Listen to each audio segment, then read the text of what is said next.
তোমার একটা গাড়ি থাকা উচিত ছিল, তোমার একটা বাড়ি থাকা উচিত ছিল, অথবা তোমার অনেক টাকা থাকা উচিত ছিল। এই ধরনের কথাগুলো যখন আমরা ইংরেজিতে বলি তখন আমরা কি করতে পারি জানো?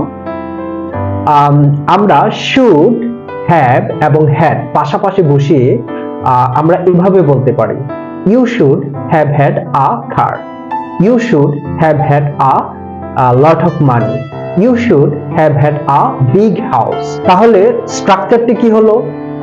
সাবজেক্ট শুড, উচিত এর ইংরেজি হলো শুড, হ্যাভ হ্যাড, তারপর হচ্ছে নাউন, যে জিনিসটি থাকা উচিত ছিল। For example, you should have had a new iPhone, তোমার একটি নতুন আইফোন থাকা উচিত ছিল। আই হোপ এই ধরনের সেন্টেন্স মেক করতে তোমাদের আর কখনোই ভুল হবে না। আল্লাহ হাফেজ, দেখা হবে পরবর্তী কোনো রিলসে।